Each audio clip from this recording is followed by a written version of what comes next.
A'udzubillahi minasyaitonirrajim. Bismillahirrahmanirrahim. Robbi a'udzubika min hamazati sayatin wa a'udzubika robbi ayahdurun. Robbi shrahli sodri wa yassirli amri wahlul 'uqdatam min lisani yafqahu qauli. Assalamualaikum warahmatullahi wabarakatuh. Salam sejahtera untuk kita semua. Rahayu, namaste, Om Swastiastu, Namo Buddhaya. Salam kebajikan dan sehat untuk kita semua. Kembali kita sama-sama belajar bersama saya Abu Marlo. Mari kita sama-sama siapkan untuk membuka pikiran kita, membuka hati kita, yang mudah-mudahan pembelajaran ini selalu bermanfaat untuk kita semua, untuk menambah knowledge kita. Tetapi mudah-mudahan tidak hanya berhenti di knowledge, mari kita jadikan akhlak dan perilaku. Oleh karena itu, pembelajaran yang terbaik adalah ketika kita hadir utuh di sini saat ini. Mari kita hadirkan diri kita utuh dulu di sini saat ini dengan cara menghening. Oleh karena itu, mari kita menghening sejenak. Menghening dipersilahkan.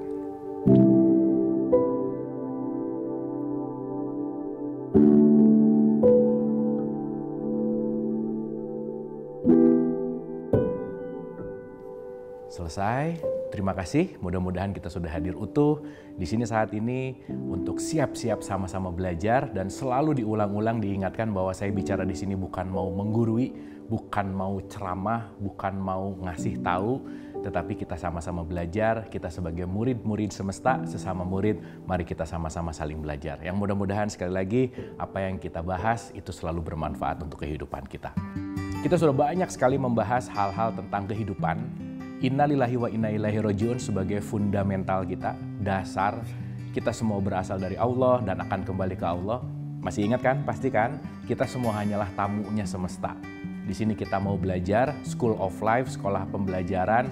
Untuk apa? Kita di sini bermanfaat.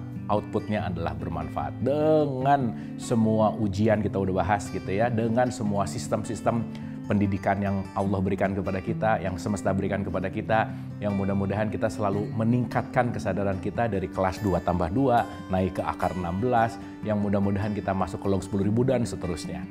Kita sudah berbicara tentang syahadat, bahwa di situ adalah penyaksian, bukan hanya ucapan.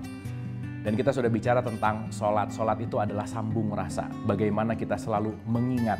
Mengingat itu bukan hanya menyebutkan nama, tetapi mengaplikasikan sifat Allah yang maha kasih dan sayang. Maka kenapa sholat diakhiri dengan salam kanan dan salam kiri? Outputnya adalah mendamaikan kanan dan kiri. Dan kita sudah membahas tentang puasa, di mana puasa itu adalah control our ego. Ego manusia tuh meskipun kita setitik debu tuh egonya besar banget. Oleh karena itu kenapa pentingnya puasa? Puasa adalah bagaimana kita untuk belajar kontrol ego. Dan berikutnya kita akan masuk apa sih yang dimaksud dengan yang namanya zakat.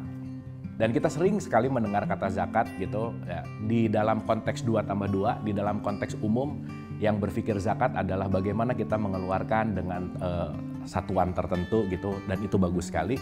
Tetapi kali ini kita akan membahas zakat dalam konteks yang lebih esensial, dalam konteks yang lebih mendasar sekali, yang sekali lagi mudah-mudahan ini akan membawa kita kepada kesadaran yang lebih dalam lagi. Oleh karena itu, mari kita mulai.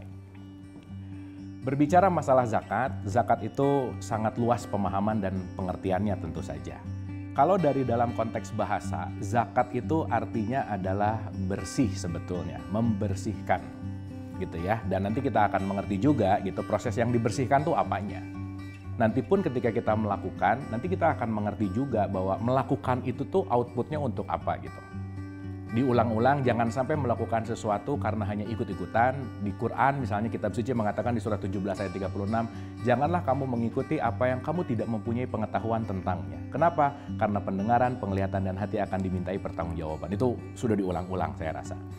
Oleh karena itu kita akan memahami zakat dalam level esensial di log 10.000 gitu ya kira-kira. Dan yang akan kita ambil dari konteksnya di sini adalah bukan dari konteks yang namanya kemasannya, tetapi esensinya gitu. Kalau kita berbicara dalam kitab suci Al-Quran di surat 51 ayat 56, di situ dikatakan wa ma khalaqtul jinna wal insa illa liya'budun. Aku tidak menciptakan jin dan manusia hanya untuk beribadah. Ibadah itu artinya mengabdi. Nah, terkadang kalau mendengarkan kata ibadah, ini kita udah langsung berpikir langsung kepada sesuatu hal yang ritual misalkan. Jadi kebanyakan ketika beribadah itu yang melakukannya adalah jasmaniahnya. Oke, sekarang kita kembali kepada HMI ya. Masih ingat kan ketika kita bicara tentang HMI, siapa kita yang sejati? Kita sejati itu adalah ruh.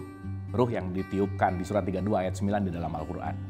Di mana ruh yang sedang diberikan kemasan, ruh yang sedang belajar menjadi manusia. Maka ada jasmani, ada ruhani gitu kira-kira.